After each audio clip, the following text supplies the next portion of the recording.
And welcome everybody to the Formula One World Championship. Holy shit! I can't do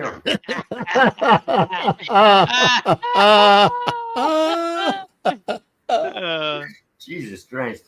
Have you got that sorted out now? Yeah, we're sorted there. Yeah. Okay. Welcome everybody to the Formula One World Championship 2025 from the United States of America, COTA, Texas. Hi, everybody. Welcome to the show. We're back again. The fantastic duo, Fabio, Funk, Hello. and the dead groundhog. I would have said trio, but you're dead, Lucky, Yeah. technically. So you doesn't count as well. How is everybody? All right? Yeah, Lucky? I'm good. I'm Good. dead. Fabio? I'm dead. You're dead. Still dead. Okay. A very bad mistake. Just so everybody knows, we're doing a review of COTA. Of course, we're doing COTA. It was a fantastic race as always. On what is a fantastic circuit, there's no doubt. Who do you think designed this circuit, Fabio? I would say not Tilke, Why? Why would you say not Tilke? because it's actually a very interesting circuit. So yeah. Unbelievable. Because, of course, as we all know, there wasn't many overtakes. So I'm just saying it could be a Tilke circuit. In fact, it is a Tilke circuit. See, yeah, he had Unbelievable. a stroke. He probably Yeah, had a somebody- stroke. Well, my theory on it, as you probably guessed from what I said earlier, my theory on this is that he designed it with an American track designing company, and basically they told him in the morning that they were going to do it as an oval. So he went, "Oh, I'm off to lunch then," and then they actually designed the circuit. Oh, okay. Before he got back from lunch, And so when he got back in, they went, yeah, we've done it all. It's fine. Don't worry about it. Anyway, so it is a good track. We like COTA.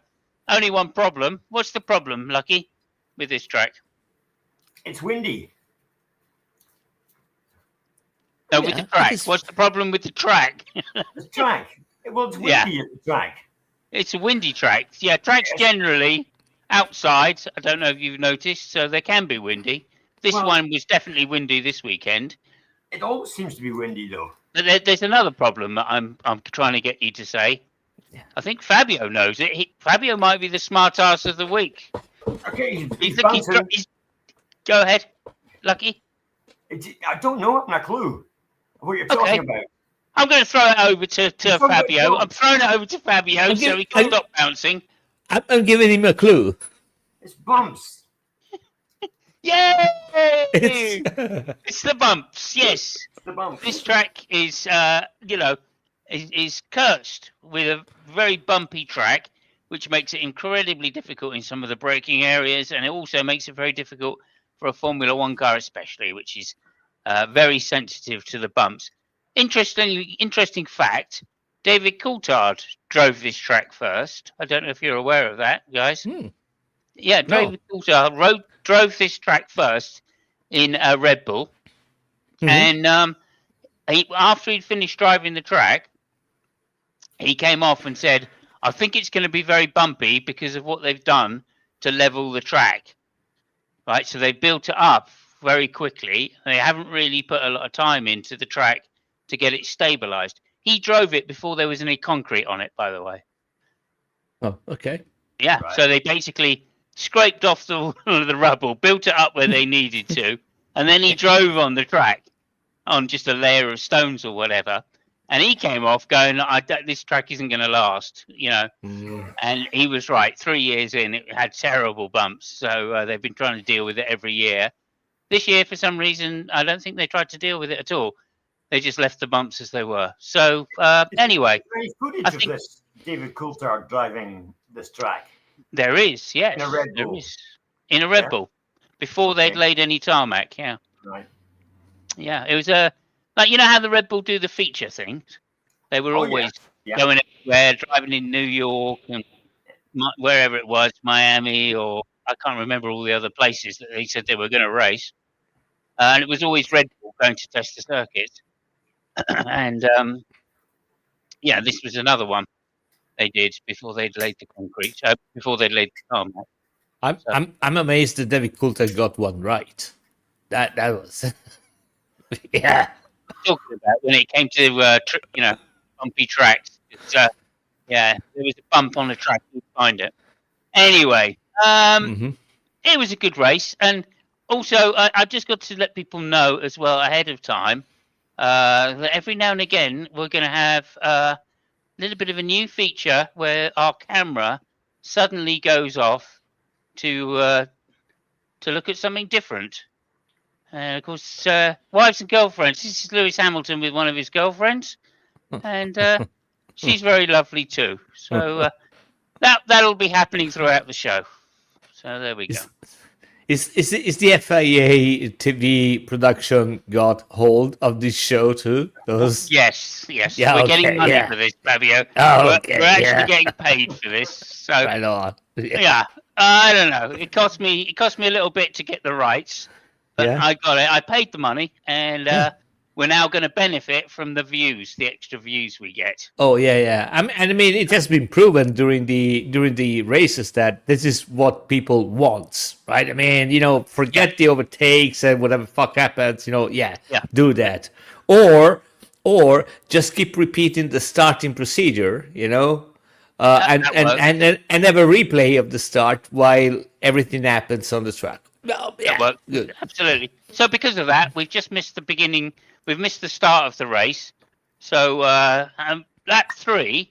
On lap 3, everybody. No, I'm only joking. Is there going to be any COTA. bikini pictures, by the way, of these wives and girlfriends? I just put one up. Didn't you see it? Well, she wasn't in a bikini. Unless He's Lewis dead. was. It was Lewis in a bikini? Chill, man. Chill. What do you think we are? This is what F1 wives and girlfriends, right? Yeah. Anyway, off the line. Max got away to a fantastic start in pole position. Lando behind him, tucking in behind. Round the outside comes on soft tyres Charles Leclerc, the pastry. The Leclerc himself, the pastry. On soft tyres, and what a start! I've just got to say.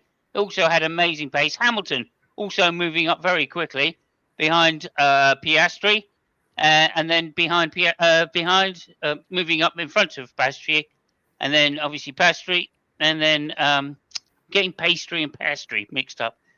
I'm finding it difficult to say. And then George Russell.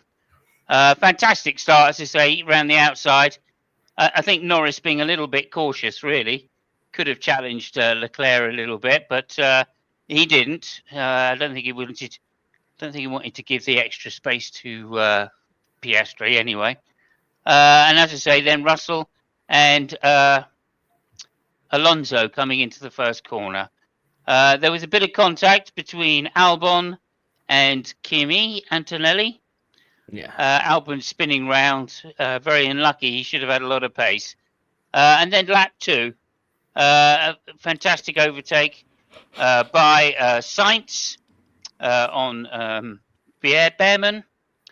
Behrman not racing well this particular race, but then very shortly after, Carlos Sainz out. I have no idea why. I forgot to look because. And this is obviously, what's the word I'm looking for? This is, I was looking elsewhere, as you can imagine. And there we go. Ocon and his wife and girlfriend. Very nice too. F1 stars and their girlfriends. Amazing. Great picture, yeah. Lovely. Well done, Ocon, obviously. And so yeah, the race carried on, of course, while I wasn't looking, and then some ads came up, right? So we got to do the ads because that pays the money. So I've just got to say, Are your testicles itchy, Fabio? Do you have itchy testicles, Fabio? Right now, I wish Yeah. it was the only thing which was itchy. But yeah, let's say, oh yeah, I got itchy testicles. I've Yeah. got a cure for that. Do you know what it Oh, is? I don't know. Tell me. Talcum powder. Talcum powder. Oh, okay. Yeah. You can buy talcum powder at a very reasonable rate on Edison these days. You can get very big containers. Talcum powder will cure your itchy testicles, at least temporarily, anyway. And I believe that's endorsed by Lucky here. You use talcum powder, don't you? Well, I'm not sure about using it, but I certainly endorse it. Yeah, there we go. That's all that. When you said I was expecting 3 people. When you said wife, his wife and girlfriend, I was expecting 3 people. Well, it was his girlfriend, then it was his wife. So, yeah, my language not great today. But anyway, there we are. Moving on, lap 15, because we missed a lot because we were looking at the girlfriends. So that's my excuse. And yeah, somebody overtook somebody. XY happened. Eventually, Norris managed to get alongside Leclerc. They had a little run-to side by side through a couple of corners. Norris really testing his bravery around the outside, really trusting Leclerc. Leclerc getting the better of him, at least temporarily, until eventually they got down the main straight. And of course, using DRS, it was not going to be a problem for Norris to get past Leclerc. And in fact, that is what happened by lap 19. He eventually managed to get enough speed up and be close enough to Leclerc to overtake. And fantastic overtake, of course. And that was going to be pretty much Norris. It's still going on, apparently. I don't know. But that was going to be Norris in second place. Never managed to. By this time, Verstappen was up the road by 10 seconds or so. And Norris had stood no chance of getting onto him to be able to do anything. It's actually lap 21, I think he was overtaken eventually.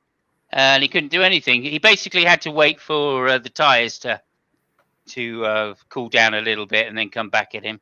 And that was to be a theme. Later in the race, exactly the same thing happened. But there you go. So Leclerc managing to take those soft tyres really quite far. He had the strategy of the race, I felt, and really should have done better, but a well-deserved third place, I think. Anyway, lap 22, and then Hamilton started to make an attack on Leclerc as well, with the soft tyres wearing out, of course. Hamilton really trying hard. Very close racing between the two of them. Exciting, probably the most exciting racing side by side I've seen for quite a while. And of course, it's the two of the better drivers on the circuit, if not the best drivers on the circuit, doing it. They trusted each other fully, and really, really very close racing. So, what can you say? Leclerc was to box then on lap 23 to take the first. What's the word I'm looking for? First pit stop. There we go. That's the word I'm looking for. First pit stop on the soft tyres. So that was great. Then, of course, welcome. Thank you very much, Tilting. Thank you very much, Tilting. Then, of course, what we saw next was Lewis Hamilton and one of his girlfriends. So that's nice. I think I'm getting an idea of the type of girls maybe Lewis goes for. I don't know. I think incredibly stunning is one of the ways I'd describe it. And what the hell is he wearing? Sorry, is Lewis Hamilton in the picture? Yes. Oh yes, you're absolutely right. Anyway, that was what we were looking at, and that was great and everything. So, and then the race was. I think the race was going on still. I'm not 100% certain. I think I hope I didn't close it down. Hang on a minute. Close it down, surely. Oh no, I didn't. Okay, and then we were on lap 51 because I was looking at the girlfriends again. Lap 51 comes round. A lot of exciting things went on. Norris couldn't get past Norris for quite a while. He got up very close but couldn't get past. But eventually he backed off a couple of seconds, cooled his tyres back down, managed to get down the inside, down the end of the long straight using DRS. And that was that. And the race was then to finish in that order, which was, of course, a fantastic win for Verstappen. Norris in second place. Leclerc third place, well deserved. Hamilton 13 seconds on the soft tyres behind him. Piastri on soft tyres trying to make up the difference. And fifth place. Then Russell, Tsunoda, fantastic seventh considering. Although he did have the front wing. Upgrade this week that Max Verstappen got last week in Singapore. So well done to him. Nico Hülkenberg, 8th place, a great recovery considering he started the weekend so strongly, but dropped off in qualifying. Ollie Behrman, just as usual, Ollie doing something in the background that nobody notices, but what a cracking little driver. Speaking of cracking little drivers, just to say, we've got another one of these. I don't know who it is. Oh yeah, I do. This is our best friend Mike Crax sent me this picture, and yeah, it's Lance Stroll with his girlfriend. Stroll. No, I think it's his girlfriend, and Lance was asked, "What do you think it is, Lance, about your incredible wealth and family connections that managed to get you such a beautiful girlfriend?" And he said, "Oh, it's my cracking personality and my backhand." So make of you will what you will of that. But there we go. I think I'm not really sure, but I think this is where he was trying to tell her that 38-meter dive bombing is actually something you can do. And then he tried on Ocon and he just, yeah. Yeah, I think he's trying to convince her that coming from a long way behind is a good thing. Yeah. There we go. I don't know. Anyway, there we go. And then, back to the race, of course. Back to the race. Did we? Yeah, are we back to the race? Oh, yeah, we're back to the race. So that was the order they were finished in. Alonso in 10th place. That's the word I'm looking for. Alonso, again, is a consummate professional, picking up a few points here and there. Well done to him, of course. And this, of course, meant that the championship now is a very close championship, especially after sprint race, which I'll let Fabio talk about in a minute, which is Oscar in first place with 346 points. Lando Norris in second with 332, only 14 points behind. Now, Max Verstappen, 306, which is 40 points behind Piastri. And then the other runs, George Russell in fourth place, Charles Leclerc, Hamilton, roughly on 200, 150, 1 on 200. Kimi Antonelli in seventh place, Albon, Nico Hülkenberg making a big comeback. Well done to Albon, by the way, up there in eighth place. And Izaki in the Hajaro. That's a Thin Lizzy reference for those that know. That's the correct pronunciation of his name if he was Irish. So, Izaki in the Hijaro. Okay, I think we're done. Are we done? I think that is the race. That was the race. But just at the end of the race, of course, we managed to see one more picture of one of the wives and girlfriends, Piastri. Piastri and his girlfriend. And I think we can guess what kind of girl he goes for. Okay, I think the silence says everything. I think we don't need to comment on that then. Jolly good. Well done. Over to you, Fabio. Yeah, I mean, before we go on, I just want to acknowledge Ella a comment that she made before. They're out for a stroll. That is actually really good. Yes, I like that is actually really good. We should be paying her instead of the morons that we pay for the jokes. I mean, we should give her money. Yeah. Well, I wouldn't say it was a moron that's giving me all these jokes. Yeah. Yes, So anyway, yeah, I mean, interesting and hello race. to Dave as well. Sorry, Yeah. Dave, I've got other things I'm trying to get done, so I'm not really keeping an eye on the comments. So, yeah, sorry, Al. That was a Lance Stroll one. Anyway, over to you, Fabio. Yeah, I mean, it was a very interesting race. People trying different things. Leclerc starting on soft. So yeah, I mean, all in all, funny race. I mean, great defense by Leclerc, on Norris for the first 15 laps or so. So yeah, really funny. But I think the the elephant in the room is what happened on Saturday.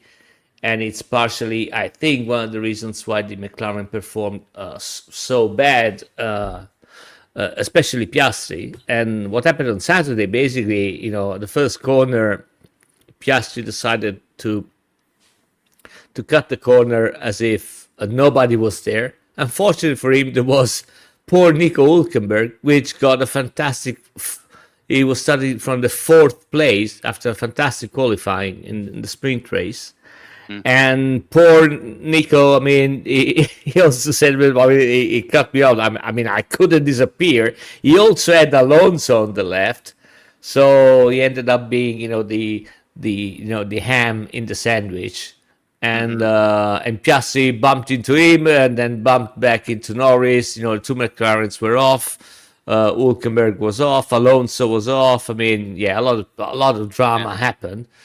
And so the reason why I'm saying that is because the 2 McLarens were the only one which basically got no data from the race on Saturday, and I think that showed in their poor choice of tires first of all, and I think that they also had to go with a kind of made up setup, because they had no data. I mean, maybe they were a little bit conservative on the height, because that COTA is a very sensitive, especially because of the bumps, it's very hard to find the right height, and especially if you have got no data, you just guess it, and I think they guessed it wrong. So yeah, poor performance by the McLaren.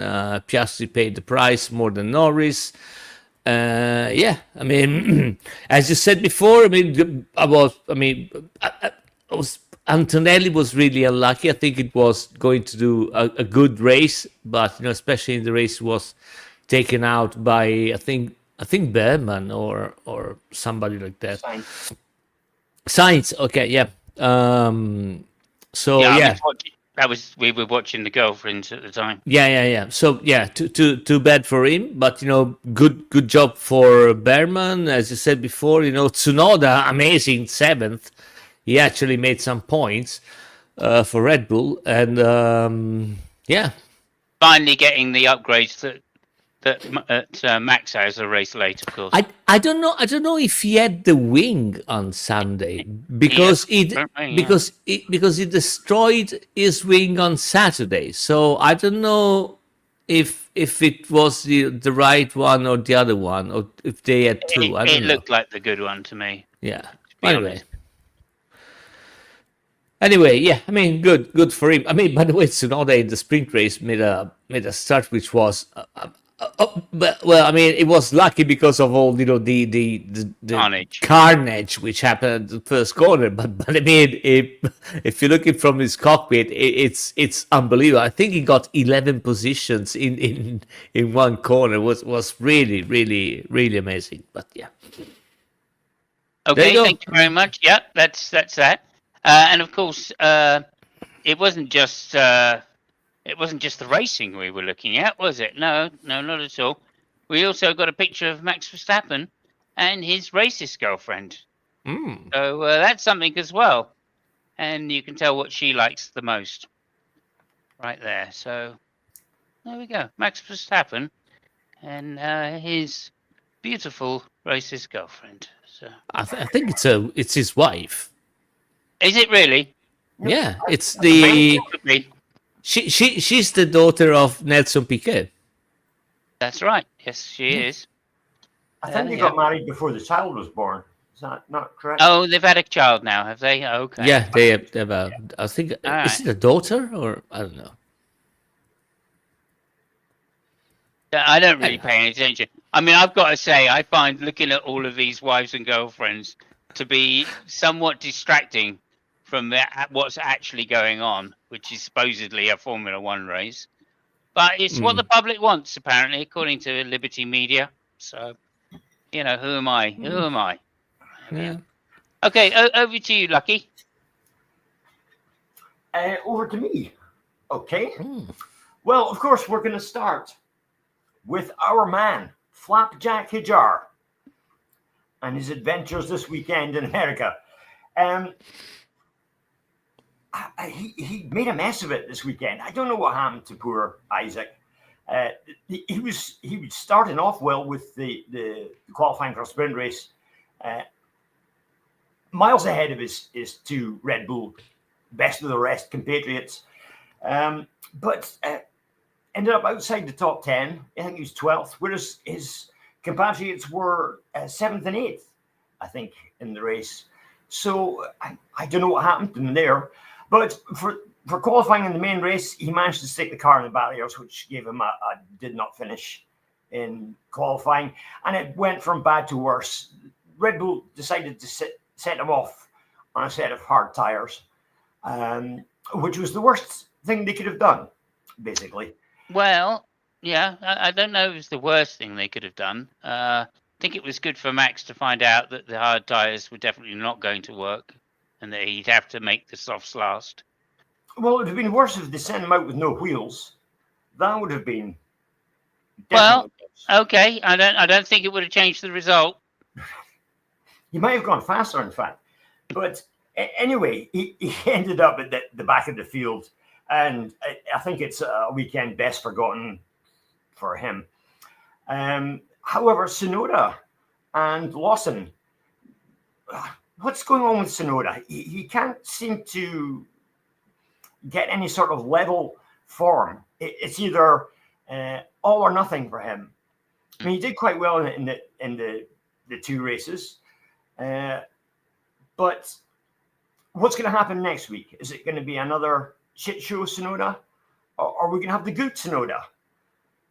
No, nobody seems to know. And Helmut Marko, well, I do. I know. Okay, what are we going for? Yeah, well, it's good Tsunoda next week. Is it okay? Yeah, it's good Tsunoda because Red Bull don't have any more upgrades. Well, don't have an upgrade. They do have more upgrades coming, but they don't have any. They don't have a new upgrade for Max next week. So Tsunoda will maintain parity, and this will be the second race with the upgrades that he's got. So he'll be used to the car now. So I think he'll actually do pretty well next week. Okay, well, there is rumors starting to spread that Hajar is going to be in that seat next year. However, it's rumors, and Helmut Marko, as I said, he's staying very quiet. Tsunoda's contract is up at the end of the year, but he's staying very quiet as to who's going to get what.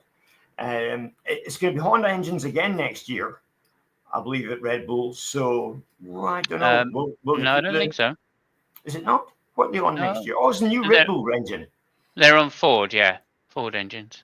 Ford? I thought they were making their own engine. Ford Red Bull, yeah. Oh, yeah. Right. Okay. Well, without the Japanese money behind him, do you think Tsunoda is going to be in that seat? No, it's going to go to Aston Martin. He's going to Aston Martin? Yeah. It could well be, yeah, because Honda are going to Aston Martin. Oh, okay. It's Aston Martin they're going to. Okay. Yeah. So, yeah, I mean, there's a good chance that I think the rumor, just a rumor, was that the reason Red Bull put him in the car and got rid of Lawson was for 30 million, which Honda decided to pay them and also give them support for the engine this year. So, well, that just about should cover the catering bill. That should about cover the catering bill. Yeah, the tea. Yeah. Well, yeah.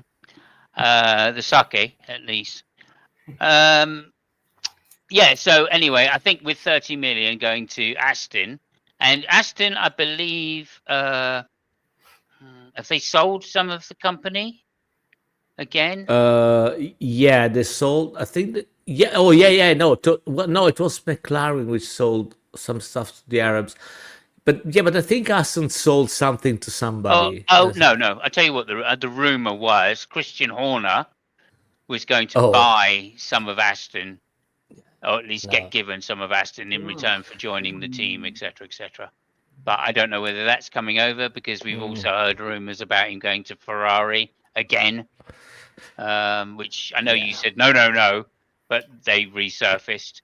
And a ridiculous offer, I've got to say. The Ferrari offer to Horner was enough to make me think that it's bullshit. So, yeah. Anyway, there we go. Anyway, speaking of Aston Martin, Hang on a minute then. Sorry.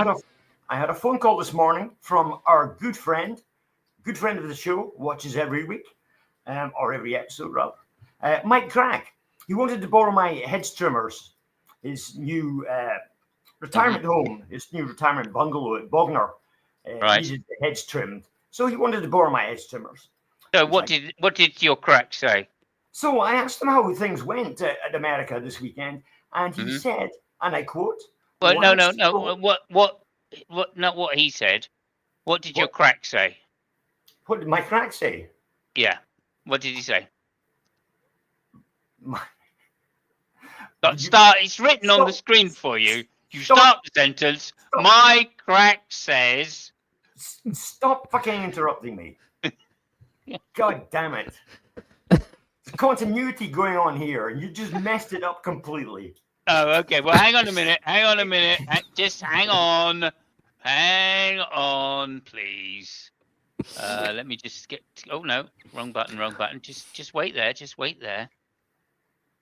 Because it's just come through. Whoa. We've got Lewis Hamilton and one of his girlfriends.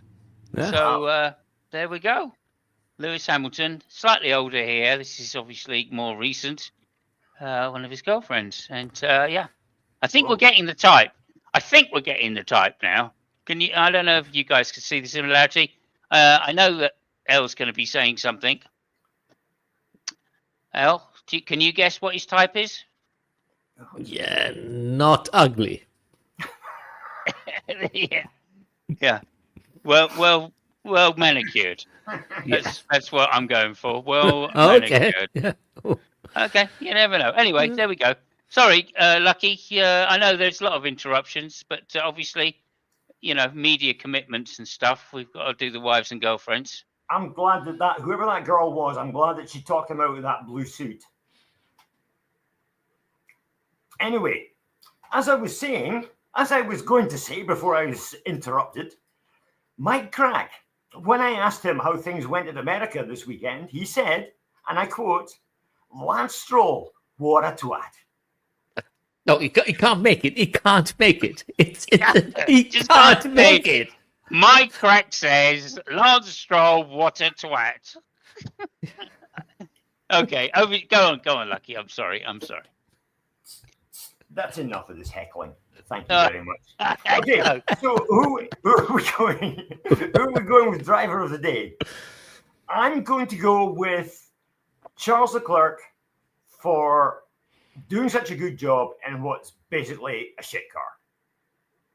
What do you guys think? Yeah, I mean, I would agree with you. I would agree with you. Oh, well, I'm going to have to disagree. I'm going to go for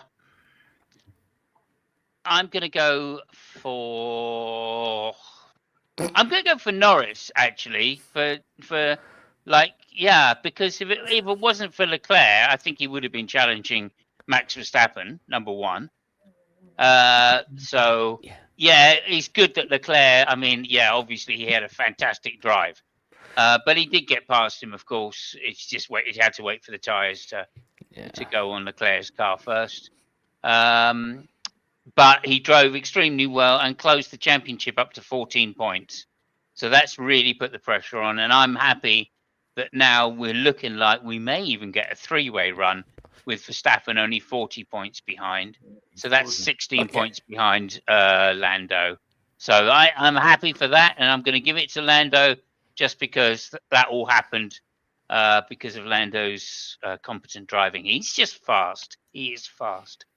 He was fast in qualifying. It's different. Fast in the race. In the last races, is different. I mean, it seems to be. I mean, it's amazing. It seems to be he's more solid than Piastri. So yeah, I give it to him. But you know, I want to ask you two guys a question. So the championship is going to be Norris, Piastri, maybe Verstappen. Okay, so first, Simos, who do you think is not going to win the championship? Verstappen. And you, Lucky? Out of who? Sorry, out of the whole field. Who do you think is not going to win the championship? Lance Stroll. No. Among Jesus Christ. Hang on a minute. Let me just get this. Mike Crack says Lance Stroll is not in the running for this question. Yeah. So try to pay attention, okay? Just for 30 seconds. We have Verstappen, Norris, and Piastri dealing for the championship. Who do you think among those three ones, right, who is not going to win the championship? You know, I have this horrible feeling that McLaren are going to snatch defeat from the jaws of victory, and Verstappen's going to win. So, either of the McLaren drivers, let's go with that. Okay. Yeah. Okay. So and so a follow-up question. Let's try Lucky first, because that is a more difficult one. Okay. So among Red Bull, Ferrari, and Mercedes, who is not going to get second place in the World Championship? Oh, is it Aston Martin?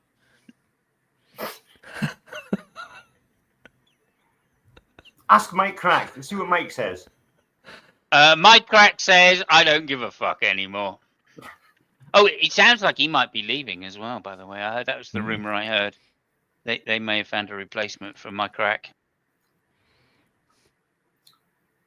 Okay, so I think Ferrari will get second. I hope Ferrari will get second because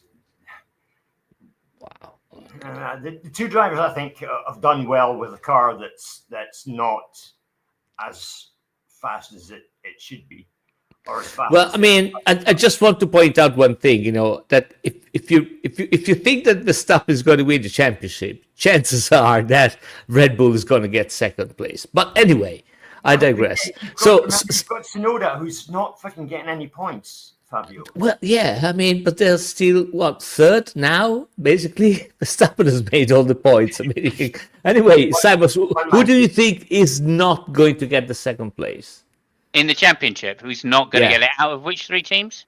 Ferrari, Red Bull, and Mercedes. Red Bull. Oh, not going to get third place. No, So not going to get second place. Because Red Bull. third place is McLaren, right? Yeah, I mean, that's Red gone. Bull. That's done. Oh. Yeah, Red Bull. Red Bull is not going to get second place. No, I think it's going to be. Yeah,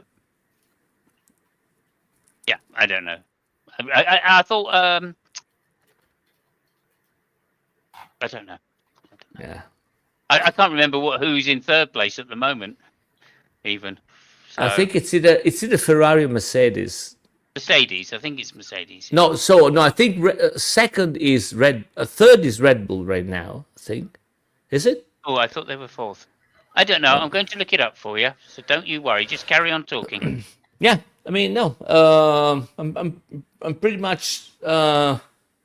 I mean, I just want to ask this two questions. Everybody asking, who is going to win? I was more interested who is not going to win. So it opens some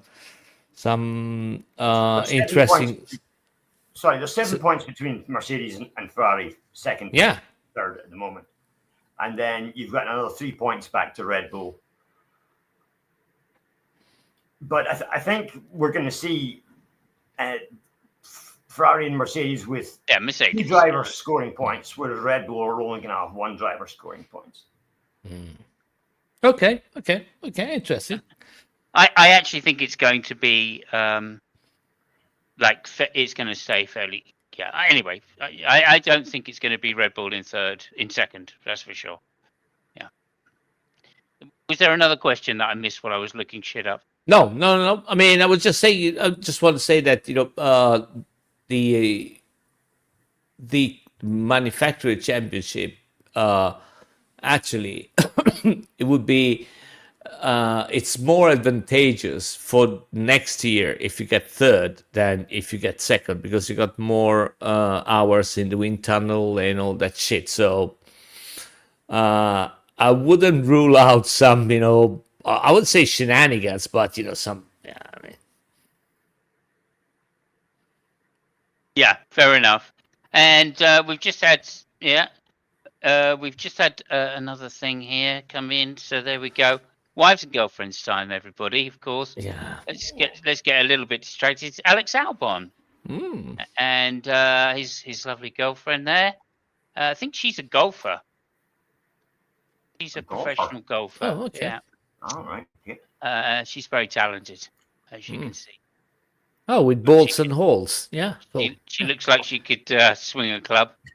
Yeah. So, there we go. There we go. And let's just check what L's saying, because I don't want to miss those. L is saying that was Hamilton. He searched them out pretty quick, I think. Yeah, that was yeah. That was in response to Tilting saying he got sidetracked by one of the girlfriends. Yeah, it's Hamilton that has multiple girlfriends, of course. And I guess you sort of remember those days, of course, of 16 and then not making millions.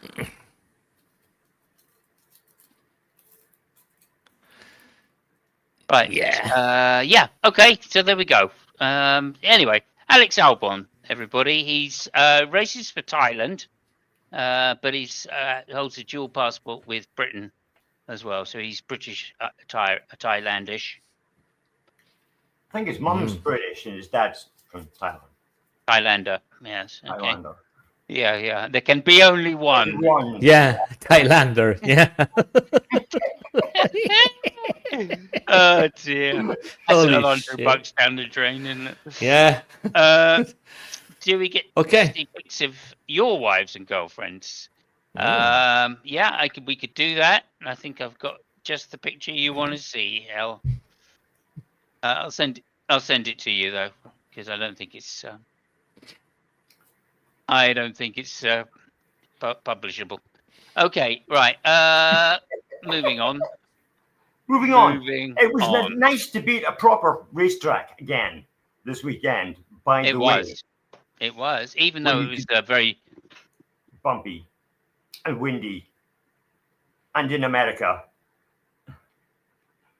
it was nice to see cars going around more than one corner at a time. It was, yes, it was. Sure. The rest of the race was really boring. Nothing happened. Max Verstappen won. Hamilton nearly got caught by Piastri because I think he said he had a puncture towards the end of the race. Piastri? No, Hamilton. Oh, Hamilton. Yeah, he did. Yeah, he said his tire was going down, but he managed to get across the line because it was right at the last lap. So yeah, he managed to get across the line, which is I think there's only like 5 seconds or something between him at the end or somewhere around that. But he was certainly within in catching distance if it had gone another lap. And that was about the sum total of COTA. It was dull, bumpy and windy, and Max Verstappen won. Yeah, very Tilker-esque, I found. Very Tilker-esque. So, don't know about you guys. Do you think something has affected Piastri? Because this weekend for Piastri was just... That is a question. Disaster. And before I get Fabio to answer that question, it's just time for, of course, the usual thing. Lewis Hamilton and his girlfriend. So there we go. And I can tell you right now, everybody, this relationship didn't last. I don't know why exactly, but as I can say, it doesn't look like his normal type, though, does it? I don't know what attracted him I don't know what attracted him to her at all. I've got no idea because, Maybe there was a couple of things that attracted. Not his type. Yes, could be. A couple of things. Could be. So there we go. Sheesh, where does all the time go? Goes by so fast, like Lewis Hamilton, and all too slowly. Well, I can't even remember her name, but anyway, so I won't make that joke. Anyway, Lewis Hamilton and his one of his girlfriends there. That's very nice. I think Sandy's got the answer. Sandy's what? Sandy's got the answer in chat. All right. Does she? I can't see. Hang on. Sandy, welcome, Sandy. Good to see you. Could it be because her boobies are hanging out? Do I? I'm not sure men are really that attracted to boobies, are they? I don't know. I think some are. Some strange men. Some are, but some aren't. I think this is Fabio's girlfriend. Yeah, that's the only picture you're gonna see. So yeah, this for Ella, this for Mino. There you go. Okay, yeah. So I think we can guess what Fabio was attracted to when he married his wife. There we go. Yeah, the shoes. There we go. Shoes. Is that what it is? Okay. Yeah. Hi, Dave. Hi, Sandy. Hi, Simons. Thank you so much. Anyway, there we go. So, getting back to Piastri, what do we think has happened to Piastri? Do you think this favoritism accusations over him and Norris and McLaren are causing problems, or do you think it was just a bad weekend for Oscar?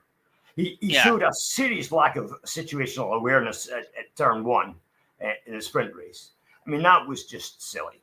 That was silly. Let me just, before you answer that, Fabio, I've just got one of Lewis Hamilton and his girlfriend. So there you go. Nice to see him back to his normal type. Yeah. Very attractive. And of course, everybody knows who that is in chat, don't you? That goes without saying. Her shoes. Yes, that's exactly what he answered. And saying hello to everybody. Okay. She says, thank you. That's what I wanted. Yeah. Okay, I'll let that catch up and then people can put in who that is. I have no idea, of course, because I don't listen to. But Lewis Hamilton and his girlfriend. I'm noticing that some of them are a bit taller than him. Yes, they are. Yeah, it's probably because of the shoes. Let's face it. Yeah, because you never know. When they were going out, they thought, well, maybe I'll meet Fabio. There you go. So there we go. Okay. Yeah. Fabio, Piastri. That was the question to you. Is he breaking up? Is he cracking? Is the stress of the championship getting to him? Now he can see that McLaren, or is it all a conspiracy, Fabio? Well, is it a conspiracy by Red Bull against Piastri to it's easy to do his bidding. It's easy to forget that I think this is the third season that Piastri is racing and the second full one. So I mean, he's been exposed to a situation and to things that more capable and more experienced drivers that they have been through, and they've managed way worse than he's doing right now. So I am not surprised. I think he was kind of burned by what happened, the race before, and apparently there's been some clarification inside the team, and he's going to have some advantages from now on, and rumors are that the advantage is going to have is that he's going to decide who's going to get first in qualifying, every time. So but I think the team has recognized something, and he felt, I wouldn't say betrayed, but he felt a little bit.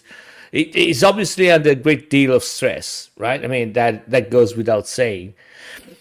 And I mean, he's coping with the way he's trying to cope. I think it's a good thing that he has Weber as a person, which is on his side. I'm wondering if that wasn't the case, if it was left by himself, it would have probably really cracked badly, So yeah, I'm not surprised. He's young, he's at the top of his game, second season, and can't really blame the guy if he's a little bit under stress. Yeah, no, that makes sense. That makes Yeah, that sense. seems fair. Fair. Okay. Oh, we've got another wives and girlfriends moment brought to you by somebody, and it's Lewis Hamilton and his girlfriend, who is she's a racing driver. She's a racing driver. Can't remember her name, of course, but she is in fact a racing driver. Lewis Hamilton there.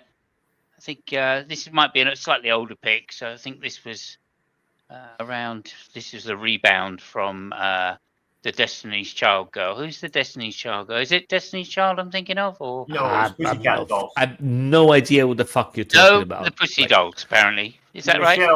Michelle Scherwinger. Michelle, is it Michelle? Yeah. Jesus Michelle? Christ. Yeah, this is important, Fabio. It's important. we Yeah, get no, it right. yeah, of course it is important. Yeah, no, you're right. Mary, Michelle. Is it Michelle?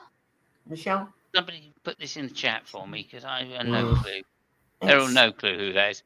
Women racers are badass, Robin. Yeah, she is a woman racer. She is very good as well. And women racers are badass. Halo, that's more highs. Some of them are. I'm okay. Still chasing a dog in the desert. Thank you, Jackie. Hope you get him soon. Elle says no clue. Michelle Scheringer. And you're saying they're from the Pussy Dolls? Pussycat Dolls, yeah. Pussycat Dolls. Okay, yeah, that's quite a difference, I suppose. Yeah. Michelle. Okay. Anyway, Yeah. there you go. Lewis Hamilton and his girlfriend. So that's very interesting. I think, I think everybody's very interested in that. Right, yeah. So Piastri. Well, you're right. This is his second year. It's Nicole Sherwin. Nicole. Jesus fucking. No, since you said it there, I went, yeah, Nicole, of course. Nicole. How can I forget? Michelle's her sister. Should have put a fucking finger on it or something. Should have put a finger in it. Is that the song? No, I don't. Yeah, I'm not sure that's what you meant, but yeah. Okay. Or maybe it is. I don't know. Anyway, Nicole. I can't remember what band actually. But anyway, there we go. Yeah, thank you for the interruption. It was very vital interruption. That was definitely a good interruption needed. Right, Nicole, thank you. So yeah, Piastri. Okay, so when they looked at the data after the race, he was something like 0.3 of a lap slower on average. Yeah, which is a lot, obviously, especially for Piastri versus Norris because they've been 0.1 apart for the whole year. So immediately Mark Webber got suspicious and started asking questions. And apparently he phoned up Ferrari to see if they would drop Lewis Hamilton for Piastri. And apparently some people thought that was a thing that might happen. But nonetheless, apparently they had the same setup. They had exactly the same setup. And, whatever. Same fuel loads, same tyre choices, same everything as much as they could be the same. So there's no real explanation. Other than, of course, Norris is a very fast driver. Under most circumstances, given whatever you like, he's going to be fast in it. And I think, I think that's what it is this is a driver circuit. It's very difficult to control and to be fast on because it's very bumpy. It's not like a normal Formula One circuit in that respect. There's a lot of like 90 degrees in it, which for which a driver can really make a difference. You can lose a lot of time if you're not a good driver in a 90-degree corner. And I think that's some of what's going on. Piastri was just losing time in those medium speed, low speed corners over Norris. But I don't think, like in a circuit like Mexico, I think he'll be back on form again. I don't, because it's super billiard table smooth. Is Mexico, so I think in the next race he'll be back on form. Hence, I also think Tsunoda will have got used to the high downforce front wing that he's got, and he'll be right in there.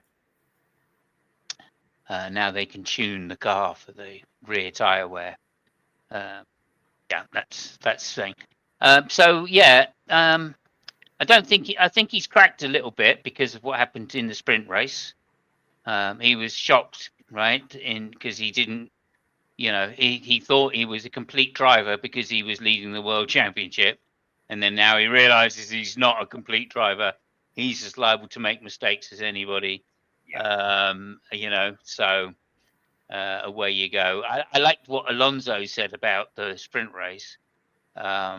Was because McLaren came out and blamed the mature race drivers, clearly meaning Alonso trying to go down the inside of Hulkenberg, right? Alonso thought, well, I'm not having that.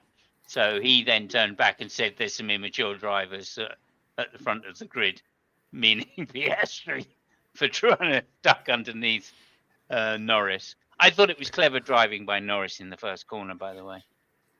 I think Norris really had his head screwed on this weekend and, didn't get frustrated when he was behind Leclerc. Just kept his head in and went, right, if second place is what I can get, then second place is what I can get, as he saw Verstappen disappearing off up the road. So, I thought that was quite good. Anything else? Any other questions you got there for us? One last one. What do you think about the pit strategy that McLaren did with Norris? I mean, he got past Leclerc, and then he was in the pits, and Leclerc went past him, and he had to overtake him again. It didn't seem to be the most productive of strategies. You think? Yeah, that might be an issue. Well, I think there was a real problem following cars at COTA, and I think that's why there wasn't much overtaking. It seems to me that the cars now at the end of the cycle are highly developed. They're giving a lot of bad air off the back. So once again, cars can't follow without ruining their front tyres, and that's what was happening to Norris. He basically ruined a set of tyres trying to get past Leclerc while Verstappen was disappearing up the road. And when he found that he couldn't do it, he then couldn't run very fast laps after Leclerc pitted, which would have been the old strategy. So if he just dropped off a couple of seconds, kept his tyres in, he would have got past Leclerc that way. But as it is, he kept pushing to try and get onto the back of Verstappen, trying to go for the win. Obviously, that would have been 7 points. So he wouldn't be 14 points behind, he'd be just 7 points behind, which really would be putting the pressure on Piastri. And as Fabio said, it's only his second year. This is his first driver's defense, or first possible driver's title. And so, he's never been in a tight battle like this before. And, I think he's cracking under the pressure a little bit, because it's a hell of a lot of pressure, right, when you're out front. Nerves of steel. So, though he is a cool customer, no doubt, even Schumacher broke under the pressure from time to time. Just ask David Coulthard. Okay. Fabio, is there anything you want to add on to that? Yeah, I mean, I think that Sorry, hang on a second. Just got a girlfriend's picture. Oh, it's Lewis Hamilton and one of his girlfriends. Surprise. Yeah. Have we worked out his type yet, people? Long hair. Yeah, it could be long hair. Yeah, Fabio, what's Long your hair. guess? Yeah, I'm still going with not ugly, but yeah. Okay, not ugly. Yeah, I think that's a safe bet, though. I do. Yeah. So there, yeah, this is Lewis Hamilton's girlfriend. He's back in blue. Always makes good choices when he's wearing blue. I've noticed. So there you go. And of course, She looks nice in blue as well. yeah, she does. Have you noticed she's got something very juicy to suck on in that picture? I'm not going to say whether it's right or left, but there we go. Okay. Have we got Ella? Are you saying anything? No. Okay, I can get rid of that then. There we go. Thank you very much. One last thing. Yeah. Leclerc and Hamilton. No, hang on a minute. I stopped Fabio in the middle of something there. All right. Okay, Yeah. Fabio, No. I think that Norris put himself in that position at the time, and yet there was no other option for them to stop when he stopped. Because I mean, he might have stopped before trying to overtake Leclerc, but that would have meant they would be forced to go with hard tires, which was, I mean, lucky for them not to pick them because the hard tires were really bad, this weekend. And once he passed Leclerc, I mean that was the window it was into, to change. I mean, they could have taken a risk and stopped him before passing Leclerc, put red tires, and then stop him again and put red tires, which I think it's not as a crazy tactic as it might seem. But I'm not really sure if they stopped him before the date. I'm not really sure where he would have ended up in the traffic. So yeah, I mean, basically they were forced to do that because, I mean, Norris put himself in that position by not being able to overtake Leclerc before. So yeah, that was pretty much the only thing they could do. Mm-hmm. Yeah. Okay, I mean, go ahead. No, you go. Okay, no, that makes perfect sense, Fabio. It really does. I don't think the strategy couldn't really have gone many other ways. They tried to do something with making the hard tire one harder type again, but that didn't really do anything. That just stopped people making the one stop easy. So so they had to go at a slower pace, but everybody had to go at a slower pace because that was the only stop. There was never a two-stop chance. Yeah, I mean, there is also the thing that McLaren knew nothing about the tires because, again, the previous race they just made 0 laps, so they have no data on how the tires were actually, I think Norris did a 10-lap run on mediums in P3, in P1 rather, FP1. So yeah, okay. Wives and girlfriends time, everybody. Who have we got? Oh, we've got Nico Hulkenberg and his girlfriend. Wow. Stroke wife. And I know he's been putting the finger in something. Look at his finger there. His poor little fingers hurt. See that? There we are. Yeah. Nico Hulkenberg, everybody. They're a long-term partnership as well. They've been together for quite a long time. That's their lovely home in the background, you can see. And just to show that even if you don't win a race, you can still do quite well in Formula One. Lovely flowers in the background there, isn't it? Nico Hulkenberg. What a man. Okay, over to you. One final thing.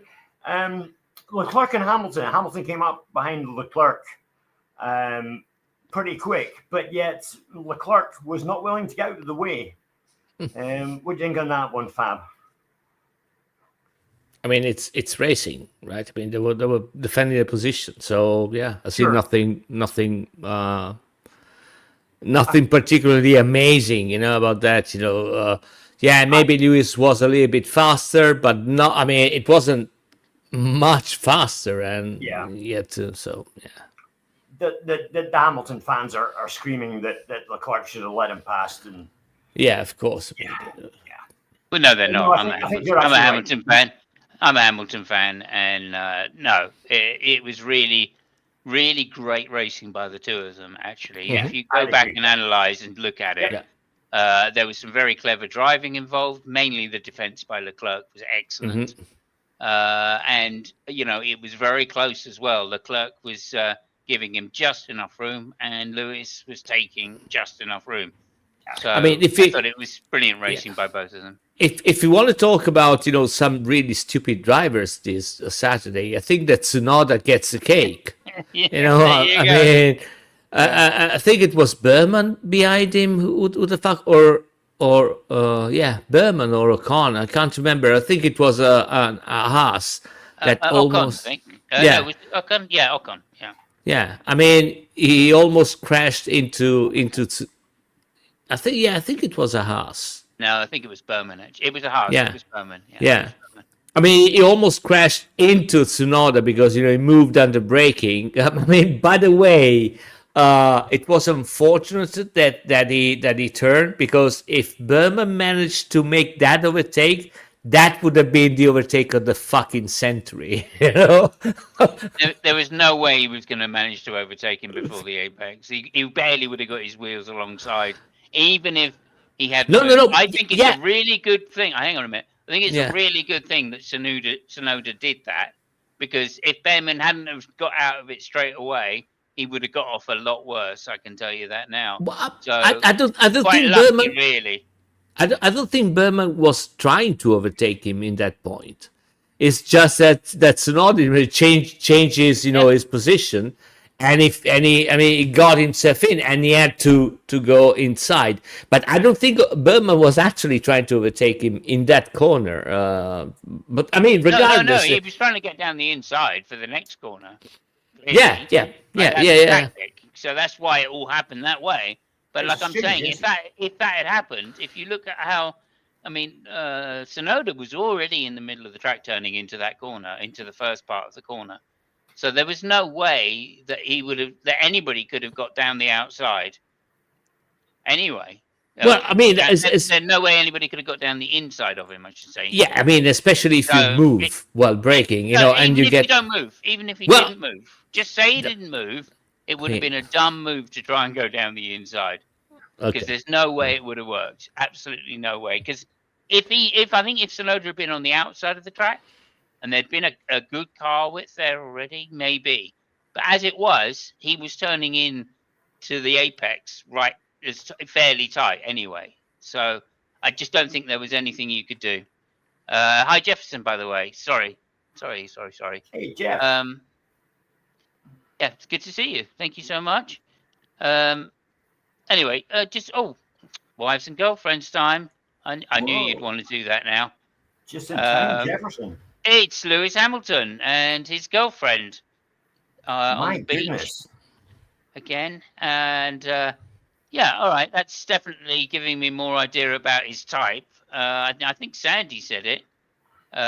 Ciao, Jefferson. Thank you. Hi, Jefferson. Was it Sandy that said it? Out of my league? No, tilting. A bit too scantily clad. Is that his type? Yeah. Do you know? I think you might have. You might have something there. I thought it was the long hair as well, like Lucky did. But she's got long hair too. I don't know. Yeah, I don't know. Wives and girlfriends. Formula One wives and girlfriends. Theme of the show today, everybody. And that's Lewis Hamilton with his girlfriend. So that's pretty nice. Well done, Lewis. Fantastic job there. And away we go. Yeah. So sorry, you were saying something. What? Who was? I don't know. I thought that would be a casual throw over to one of you, and you'd pick it up and go, "Oh, Simon's stalling again."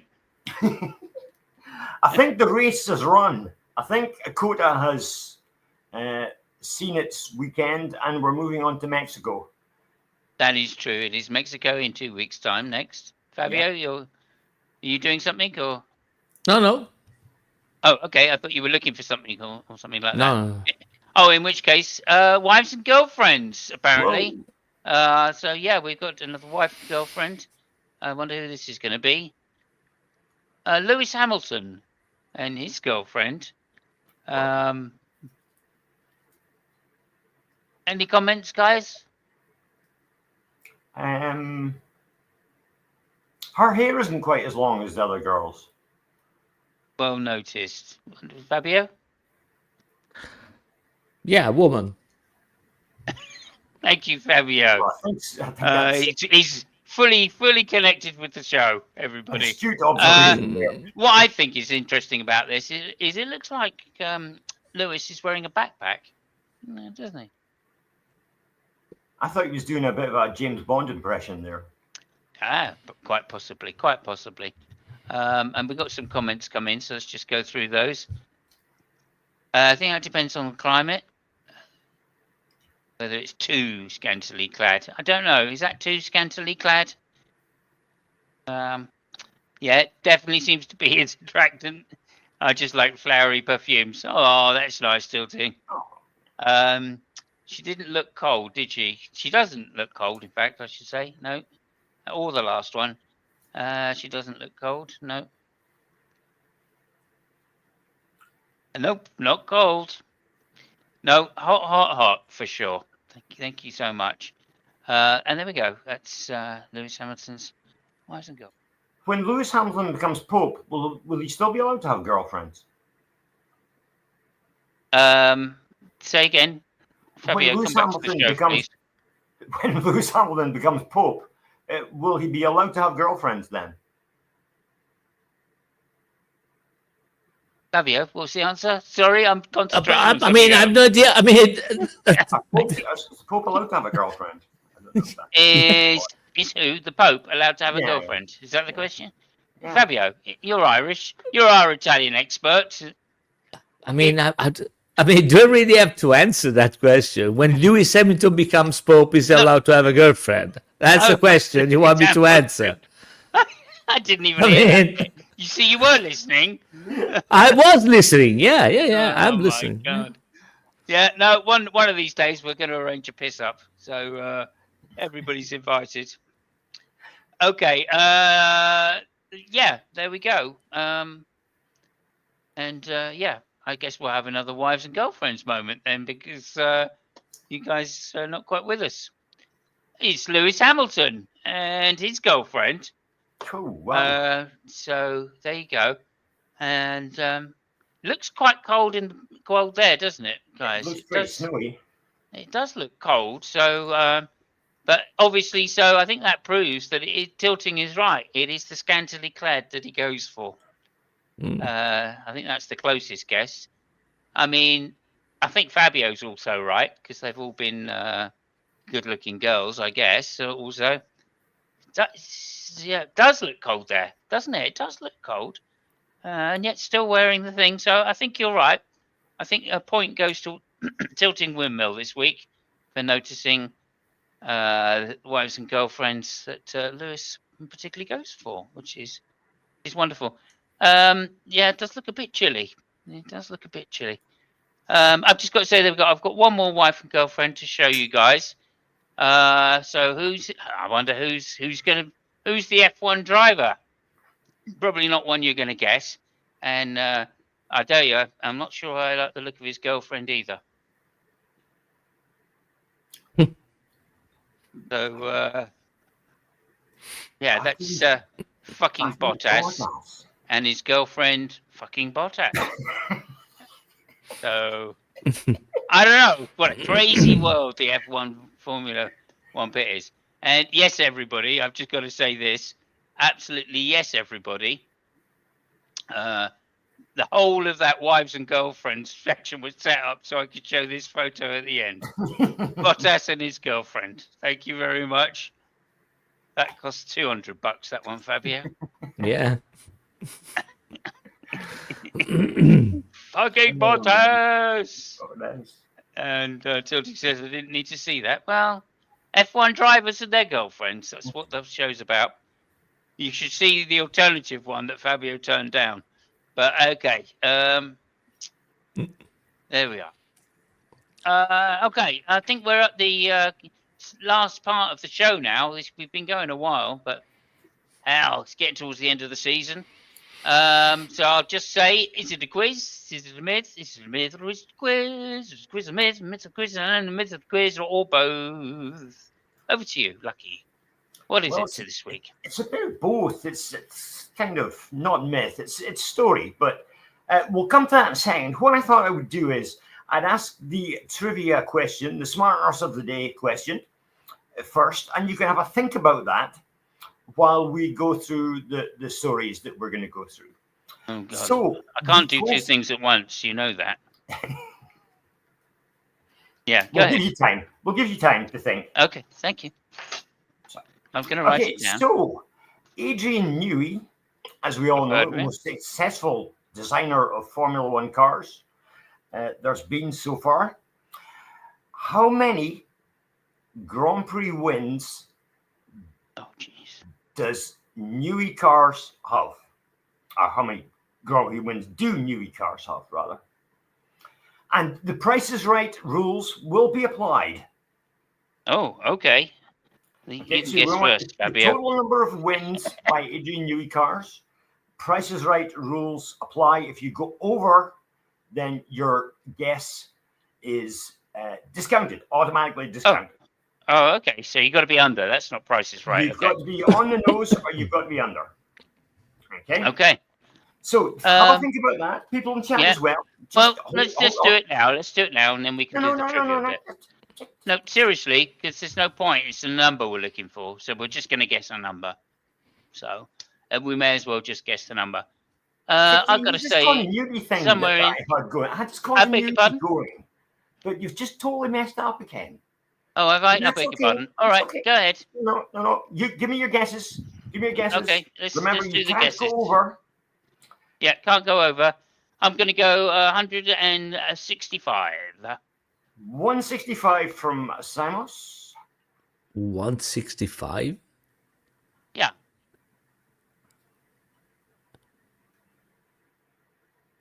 No, I'm going to go 60. Oh, okay. Jolly good. 60. Well, of course you're going to go low with the Price is Right rules. Yes. 165. Okay, jolly good. I actually think it's 163. Rodin's got the right I idea. said 165. However, the 0.6, if you'd gone 1667, you would have done well. But unfortunately, points don't count. What the fuck? What did he say? Well, hang on, I don't know. If you'd gone Wix 167, it's more, in other words, right? I think that's what he's saying. So how many is it? How many is the answer? How many Grand Prix winning cars did Adrian Newey design? And the answer is? The answer is, well, it's been grossly underestimated by both of you. All right, okay. The actual number is 223. 223 Grand Prix wins for Adrian Newey design cars. Fantastic. Believe it or not. And 166, Nerdy says 7. And then 2. Okay, well, so, Nerdy gets it. You would, if I'd asked you... 220, I mean... 3. So you're counting how many victories they had? Yeah. 223. Yeah. Believe it or not, 223. Yeah. I think I worked it out. I just roughly worked it out. As I think he's got 10 championship winning cars. 12. So that's maybe. Is it 10 or 12? Okay. 12, quite maybe. A few. I estimated for 10. And then I thought, right, there's 12 races in a season on average. Right? So he's probably got 10 a season. That's 120. Modern era as well. Maybe a little bit more. But it's obviously a lot more. It's twice. So. What you have to remember is Newey's career goes back to the 1980s. We're talking a long time now. It's nearly 40 years he's been in Grand Prix racing. So yeah, it's great. It's a lot. It is a long time. It is a long time. You're right. I think 14 constructors. I don't think he had much success until he got to McLaren, though. And he was always in like Marches. I think he designed for March, didn't he? The Leighton House March was one of his. I think that was his first car. Sorry, Williams. I didn't mean McLaren. I meant Williams. Yeah. Yeah, he was at Williams. He did the car for Mansell and Damon Hill, of course, the active and then non-active suspension cars. So Damon Hill got all his wins with Newey cars, and that was 20 just on its own. So if you think about all the drivers who had wins with Newey cars, it soon mounts up. It does, yeah. Good. Well, so I guess I'm smart ass of the day. Thank you very much. No, you're not. Nerdy is, because you said 165 and she said 167. So Nerdy gets the points today. Yeah, sure. You two are hopeless again. Anyway, moving on. Do I get a point for that or not against Fabio? No, you're getting absolutely nothing. Absolutely nothing. There you go. Nerdy is smart arse of the day. Anyway, moving on. We're going to talk about Ferrari now. As if you ask anyone, let me just what color are Ferraris? They will say Ferrari yellow. Red. Oh, red. I mean, yeah. Yeah. Okay. Well, if you bring up that pictures that we talked about earlier on. Oh, okay. Yeah. Sorry. Let me do that. The yellow along the top. You'll see a Ferrari that isn't red. It's yellow. Now, why was that Ferrari yellow? Well, the reason that Ferrari was yellow was because it was entered by COTA something Belgique. The Belgian motor car club basically entered it for a guy called Olivier Jean de Bien. Is that how you pronounce it? Fabian, you're good with these French names. Jean de Bien. I can't remember exactly. Yeah, I think no, it was. I know. I think if I Mais oui. Yeah. So Olivier Jean de Bien. Despite the fact that the car was entered by the Belgian Motor Car Club, it was actually looked after by the Ferrari mechanics, and that's why you see it there in the Spa pits next to of the normal colored Ferraris, which were of course red. Although I've got to say, smart ass of the day again goes to Nerdy. Early Ferraris were black and white. So thank you. Yes, that's perfectly true. I've got to correct you a little bit because that was actually a factory Ferrari run by Ferrari. That's right. So it was the reason why it was yellow. It as you said before, is because it was driven by Jean de Bien, which won the 24-hour Le Mans shortly before the race. And they painted yellow because yellow is the national color of Belgium, for racing. Yeah, but that was a factory one. Yeah, but in the actual race, the entrance for the two red cars were for the Ferrari factory, and the entrant for the yellow car was actually the Sports Car Club of Belgium, believe it or not. So, as I was saying, despite the fact that they were all looked after by the factory, there was a different entry in the actual program in the race. So there we go. And if Samos can show us a couple of different pictures of the yellow car, we can see it actually in action at Spa in 1961. Here we go. There we go. Coming through the old Radeon. The Belgian car followed by one of the Ferrari factory entered cars. And if you go to the next picture, you'll get a little close-up of it going around La Source hairspin at again, Spa. And believe it or not, that car is still alive and well and running. It ran at Goodwood Festival of Speed up the hill, I think last year or this year. So that car from 1961, still going strong and still being raced, believe it or not. However, moving on from the yellow car there was also another time when Ferrari had a strange colored car. And Fabio is going to tell you all about that strange color Ferrari. Yeah, I mean, it's not that it's a strange color. It's actually the proper color. This is John Surtees, which is the first one, which won both championship on motorcycles and F1, and the only one so far.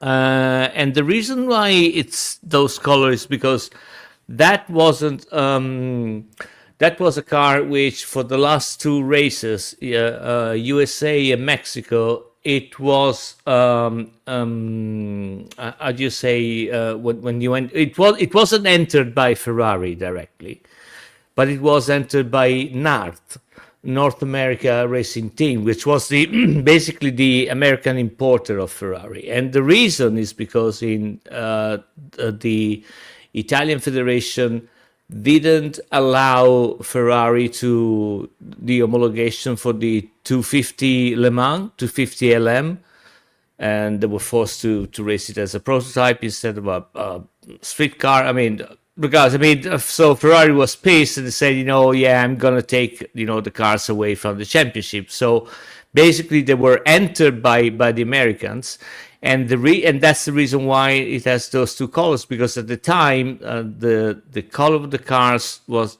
depending on the racing team that was entering the cars. So that's the reason why both, for example, Ferrari and Alfa Romeo were red, because red was the color that was assigned to Italy. Mercedes were and Audi were silver, and at the time the colors of American cars were blue and white. So yeah. And what colors were British? British were green. British Racing Green. Yeah. Mm-hmm. So Basically, Lotus, the paint Lotus we still had Aston. left over from the war. Yeah. French were blue. Belgium was yellow, and I can't remember. White was Japan, I think. White was Japan. Yeah, you're right. So yeah. So that's the reason why the car was those colors, and of course I think on what was that, 2 years ago, Ferrari entered the car in Miami with some remembrance of the blue and white. I mean, that was also very handy because they signed a very lucrative sponsorship with HP. But I mean, that was just the icing on the cake. But yeah, I mean, that was the reason why it has the strange color. And those were the only two instances where Ferrari raced with cars which were not red. Now, here's where we come to the mystery picture.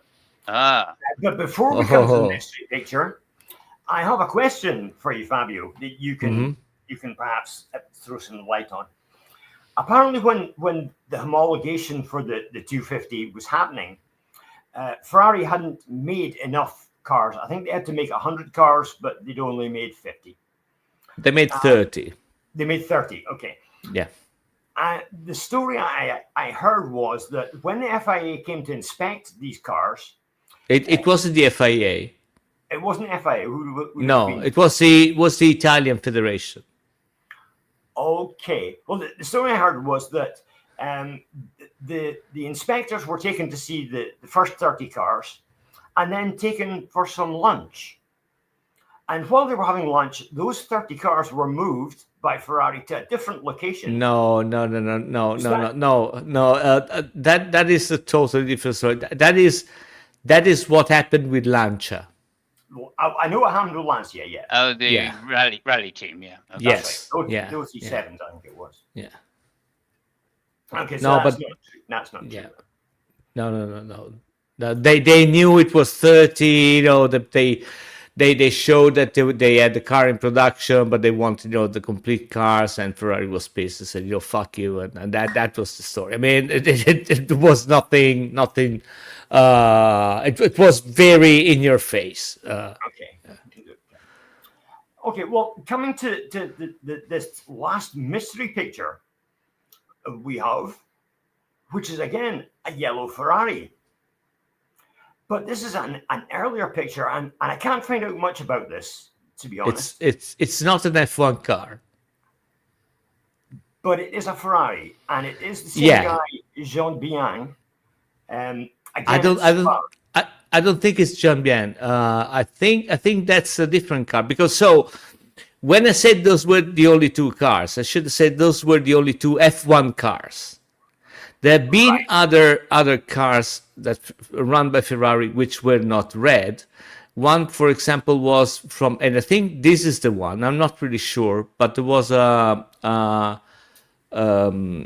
Brazilian, Cicolandi, which ran a yellow F2 Ferrari 166. So I think that's the F2.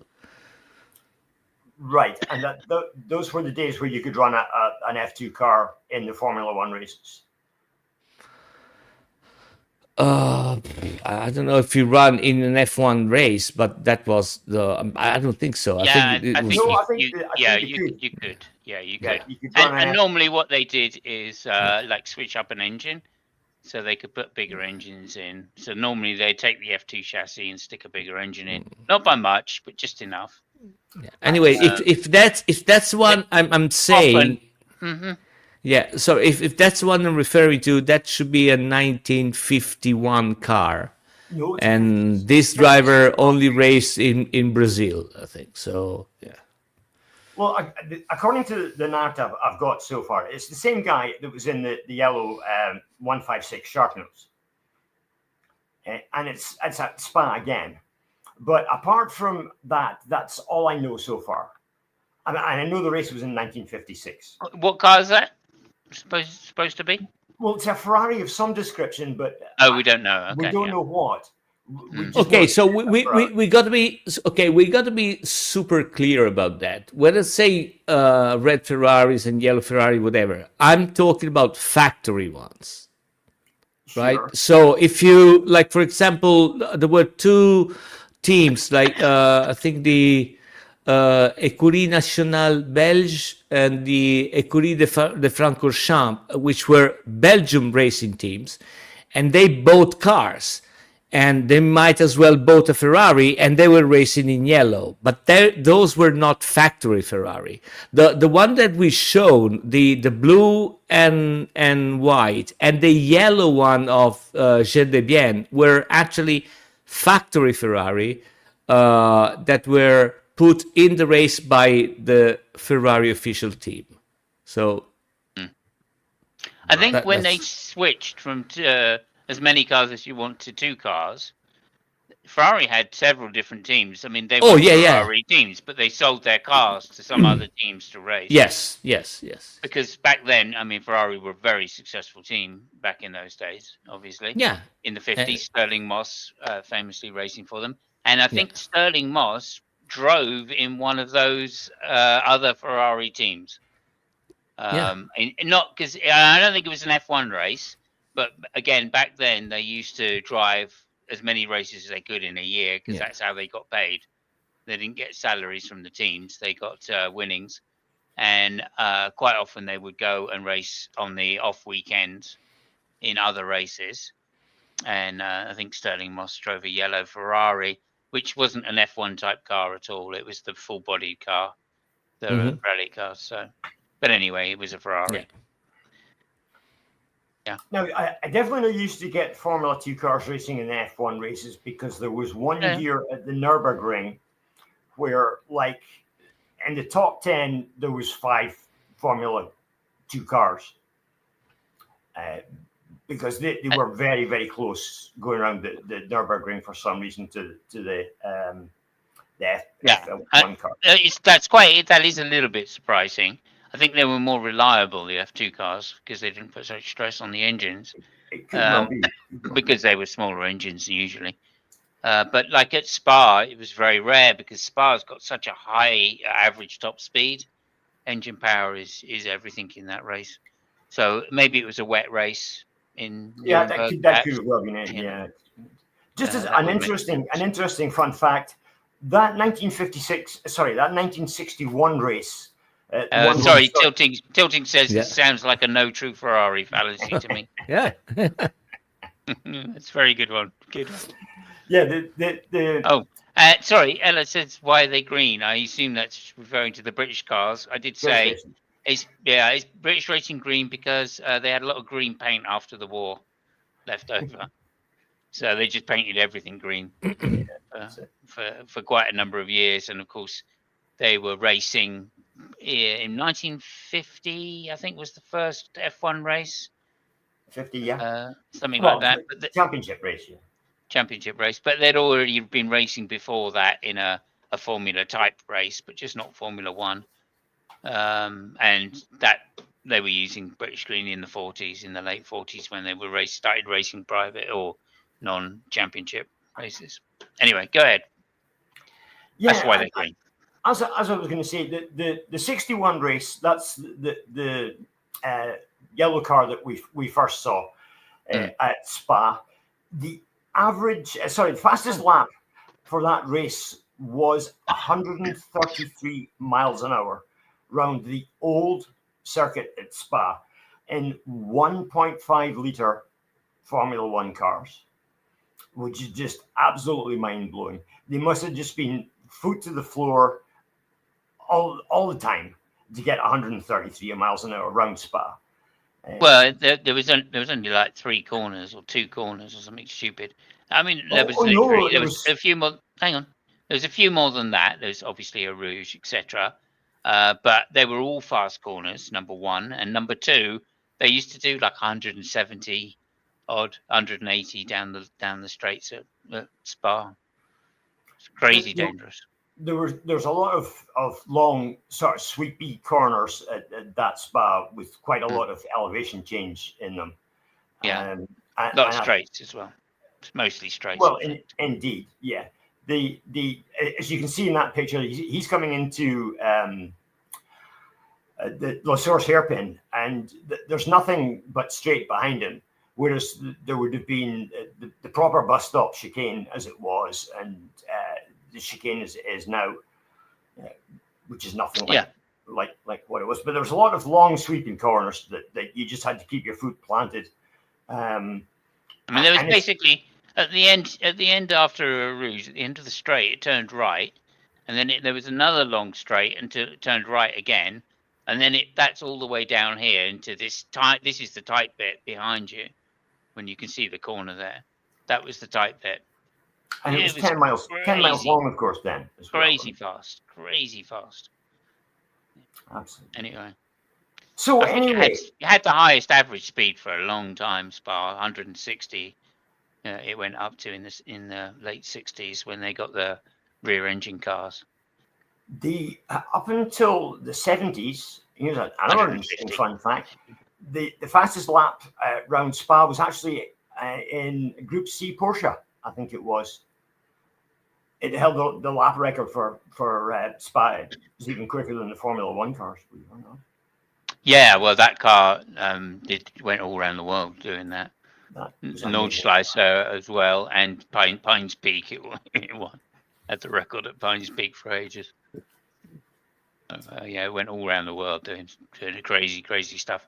That was until the McLaren, of course. McLaren was then took over from it in terms of street cars, and it had a higher top speed than the Porsche. It's quite strange. That car was amazing when it first came out. Anyway. So I think all they did, they actually took the model and raced it at Le Mans and came second or something like that. Right. Crazy. And all they did was change the wheels and put a bigger wing on the back. It was pretty much the street car that they were racing. Change the suspension, Yeah, the Gordon Murray said that his only regret about the McLarens going to Le Mans and winning was that they didn't put tax and MOT and a registration plate on them, so that he could have driven them from Britain to Le Mans and then back again. Just like in the old days. That would have been wild.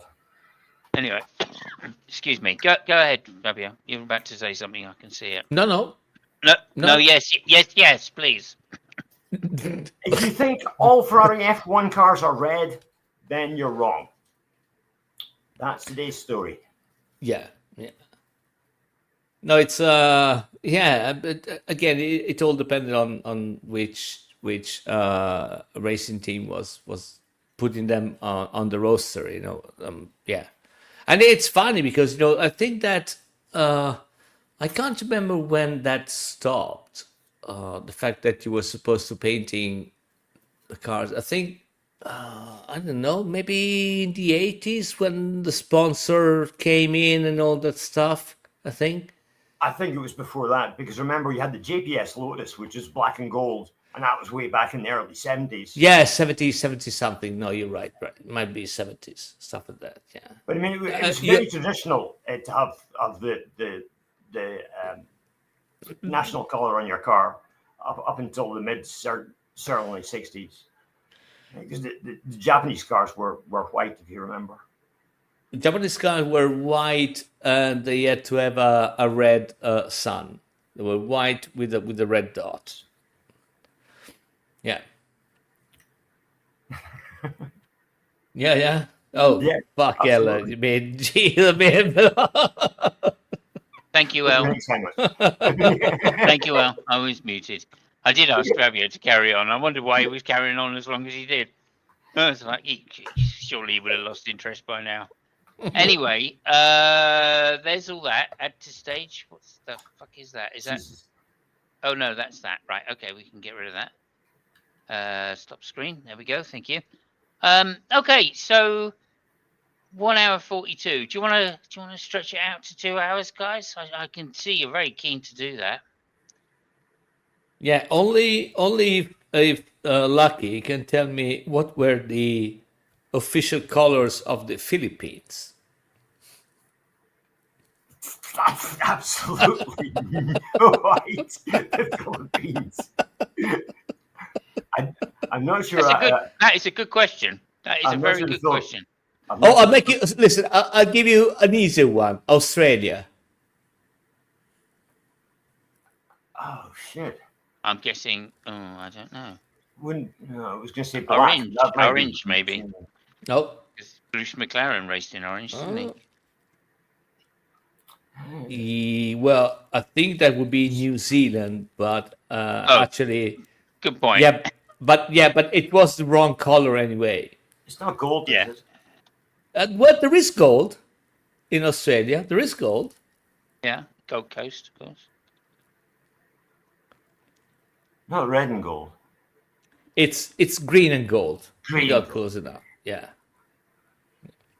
I'm thinking of cars going around Bathurst, Mount Panorama. Yeah. So sorry, what was the color for Australia? It's gold and green. Oh yeah, of course. Yeah, yellow and green. I think. Yeah, on the flag. What was that? The on the cricket flag. Yeah. Anyway. There was a car. I can't remember. Well, anyway, yeah. Dutch orange, of course, back in the day. What was the name Dutch of the orange? Yes. Yeah. What was the name of the series that the Formula One drivers used to race in New Zealand and Australia in the winter times? Oh, they were racing with the 5,000 engines. You remember? Oh man. Oh no, it was called something like Australasia or something like that. No. Or Continental. No. Australian Continent Racing. No. I only remember that the displacement of the engine was 5 liters, which to me seemed massive. Which I mean, it's massive. Didn't Jim Clark lose his life in a race there? No, he lost his life at Hockenheim. Hockenheim, okay. Yeah. And a Formula 2 race as well. Of course, I can't remember who it was that lost his life there then. There was a very famous racing driver.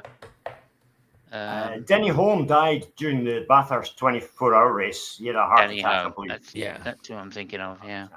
So what was the name of the series? It was the Tasman series. Oh, the Tasman. No, you're right. Tasmania, of course. Yeah. Yeah. That that was the race that the race that Denny Hulme died. That was the race where what was it he said at the podium? You're a pack of arseholes. Do you remember that? No. Perhaps not. You know that at a motor race, if it's red flagged, the result from the previous lap stands. That's right. Yes. Okay. Well, at that race, it pissed with rain near the end, and the leading car, which was a Nissan Skyline, actually crashed. And as a result of its crash and a couple of other cars crashing, the red flags came out. And as a result, the race was declared the lap before, and the Skyline won. Now, the Australians at that time, as you know, they're either Holden or Ford guys, so they had no time for the Nissans, especially given the fact that the Nissans were destroying everybody in Australian touring cars at that time. I see. And the crowd went absolutely mental at the end. When the third place car came up, that was what was his name? Anyway, the two drivers came up and they got just harassed. They had cans thrown at them. They were booed, all sorts of things. Then the next car up was Dick Johnson, who was running a Sierra, and the crowd went absolutely wild because it was a Ford. And then the winners, God, who was the winner? I can't remember who the other winner was. But anyway, they came onto the podium and the crowd, again, throwing things at them, booing them. And the winning driver, God, was it Dick Johnson? Maybe Dick Johnson. However, he said to the crowd, I thought Australian motor racing fans had more to go than this. You're a pack of arseholes. And that was live on Australian television as well. Yeah, it's probably standard language though in the Australian accent, in Australian language, isn't it? It's like, no, he means it in a nice way, mate. Assholes. But it was actually a real shame because the class of the field, but the crowd for some reason just hated them because they were Nissan drivers. Yeah. Oh, and by the way, you guys mentioned Bathurst. If you have the chance, and I think on YouTube there is a 1 hour video of the last Bathurst they made, I think last week or 2 weeks before. Go and look at it, because it's mental. It's crazy, especially the last 10 minutes. Well, I mean, the last 10 minutes are beyond, but the whole race is crazy. There was everything in there, fog, rain, I don't know, you name it, everything but kangaroos invading, the track, and aliens, getting the cows. There is everything. It's really, really, really proper good, and it's run with the I think it's they call the V8 supercars, something, right, yeah. something. Yeah. Yeah. Bathurst seems to always be incident packed for some reason. Yeah, but that race is not good because of the accidents. It's good because of the drama, the thing. It's really good. Go and look at it. You won't regret. Yeah, it's and also what else? Just to cover the 2 hours, Valentino Rossi won in Indianapolis. Wow. Yeah. Hey, yeah, I didn't see that. Congratulations to him. In the I don't know if it was a 6 hour or 8 hour in Indianapolis. So yeah, it's good because he won there with the motorcycle and now he won there with a car. So it's a team, 3 drivers, but still, he got on the podium over there with the BMW. There is one piece of, not F1 news, but motorsport in general news. I don't know if you guys knew, but Tim Mayer, who was the son of Teddy Mayer, the former McLaren owner, he was planning on running against Mohammed bin Salayem for president of the FIA. He's now backed out because he couldn't get support from the various different sections of motorsport regulations. South in America, I think it was. Yeah, it was indeed. Yeah, apparently the only person in South America who's qualified to do the job is Tamara Eccleston, Bernie Eccleston's wife, and she's firmly behind Mohammed bin Sulayem. So it looks like it's going to be another however many years for Mohammed. Yeah, she does like a good holiday in Dubai, so that's fair enough, I think. Yeah, absolutely. But yeah, so we're still on with bin Sulayem, which is quite good news, because I believe one of the ways he's getting people to support him is because he's saying he's going to bring back loud engines to Formula One. So yeah, that would be a good thing. Definitely be a good thing. What's that about?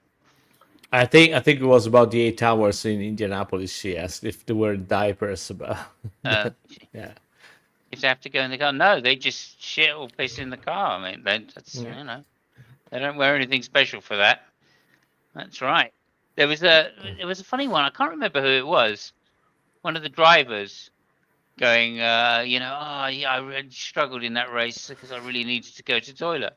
And one of the other drivers came over and went, "What do you mean? You haven't pissed in the car yet? What are you talking about? What are you talking about?" I think it was in the 80s or something. Yeah. I don't know. But yeah, they'll just piss in the car. Anyway, have we got anything else to say? Is that we can't end it on that, surely? What else is happening in motorsport at the moment? Absolutely nothing. Well, yeah, no, I mean, it was also a motorcycle weekend. If you want to go there, but I don't think you want to go there. I don't care. We got 8 minutes, so go for it. I'm actually trying to do something else to finish the show on. So Ratskal Kioglu, which is Turkish, he won the Superbike Championship. There was something bad happening because in Superbike they usually make a race on Saturday, and then there is a short race on Sunday and the second race on Sunday. And in the short race on Sunday, Bulega, which is another driver, he just basically crashed into the Turkish, which I'm refusing to say the name again because I got it the first time, so fuck it. And he made a mistake, and then he apologized and all that shit, but there were some threats made by Turkish fans, to Bulega and all the teams, stuff like that. It wasn't really good. I mean, it's something which I'm not going to say it's never happened, on two wheels, but it's luckily enough, it's rare enough that when it happens, it still make news. It's so. I mean, that was the only the only shadow on the race, which was amazing. It's brilliant. I mean, I strongly urge you to. Well, now the championship is over, but if you can catch some of those races, so the Superbike races, all of them, Superbike, the Super Sport, if you really want to piss your pants, you should look at the Super Sport 300. The racing with 300cc motorcycles. It's fucking unbelievable. Like, it's mental. They make usually like 15 laps and stuff like that. There is no difference in any of those laps. From the first lap and the last lap, it's not uncommon to see like 11, 12 riders packed in like less than a second. It's really mental. So yeah, there is that. And actually, interesting thing. For the first time, a Chinese motorcycle won a world championship in the 300. Wow. Kove, which is a Chinese motorcycle, they won the world championship. So yeah, there is that. Fantastic. Absolutely fantastic. Lucky, anything else you'd like to say? Yeah, I think we're pretty much done. Yeah, okay. I've just got, of course, one more. Hang on a second. Someone's all that. There's some something going on in the chat. They're sharing cheese. Yeah. Oh, terrible. I hope it's legal. Okay, yeah. So we're going to end on wives and girlfriends. We've got one more. And let me see if I can just do this. There we go. Max Verstappen's girlfriend, and she's saying she can't hold it for some reason. So I don't know what's that all about. Any ideas, guys? No, but that image reminded me of another YouTube video. And if you really want to have a crack, you should look at the video that Patrese made with his wife. It's bloody unbelievable. Let me see if I can find it, real quick. Okay, yeah, no problem. Just give me a second, because that is okay. That is, again, it's F1 and wives. I think it's yeah. There you go. Let me grab the link for you. Copy. And I'll put it on the side chat. Oh, right. Okay. You're not going to share it? Oh, yeah. I mean, I can share it. Hold on a second. Got 4 minutes, so...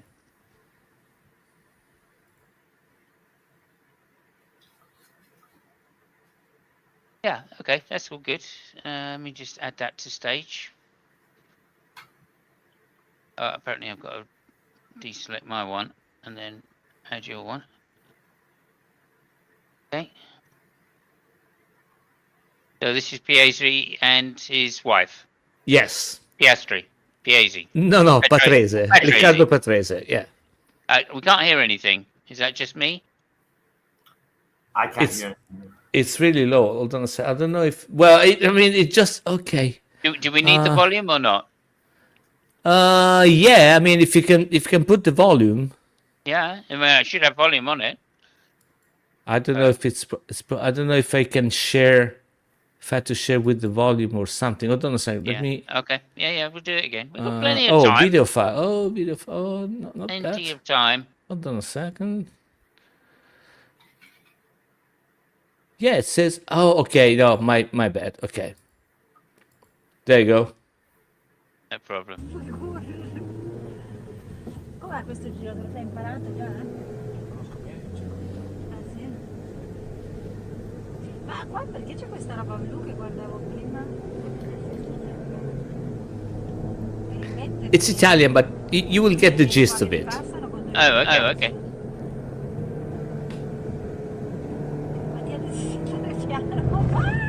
No dai, poverini, ti hanno appena detto di andare in piano. E c'è gente che lavora, ti distrugge. C'ho la politica con no, tu lo fai apposta, però questo non è la politica. Nei confronti Riccardina! Cioè veramente, no, non mi sto divertendo. Per favore, è tanto bellino vederti, ma poi questa macchina non è una Formula 1, non è incollata come una Formula 1 per terra. Oh signore, mamma mia, mi fare un giro solo. Per favore, c'ho i bambini a casa che aspettano mamma e papà. No, Riccardo. No, ma fralletta! Think of your children. Yeah. Guarda! Per favore, mamma! Per favore, Riccardo, devi andare piano, gli passi a fianco! Mamma mia! Riccardo! Scendo! No, per favore! Basta! Ma sei stronzo! Ma vaffanculo, non salgo più! Te l'avevo detto che non volevo salire. Ah, lo spezzatino, madonna. Ogni volta che sali in macchina con te queste robe qua mi viene un vomito. Tutto ripreso.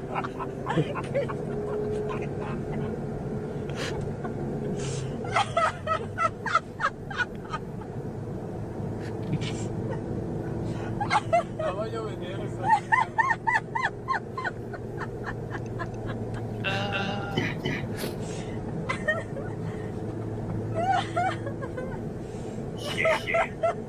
Poor No, girl. they didn't know that the camera was there. And the backstory is that, you know, before leaving, there is a guy telling him, you know, look out, there is people on the track. You know, the word. So and it was, you know, just going by those people. And keep in mind, she's his wife, and they got kids, so she knows him really well. And Jen said, you know, every time I jump in the car with you, that's the same story. Fuck it, I'm not gonna get in the car with you anymore. So yeah, so it is. So Yeah, I think that was a good one, you know, on the Yeah. F1 and wives thing. Absolutely, that was brilliant. I've got to say. So there we go. Just remember, there's a reason why she can't hold it, and I think that's been well demonstrated. So thank you very much, everybody. We'll see you in 2 weeks' time in Mexico.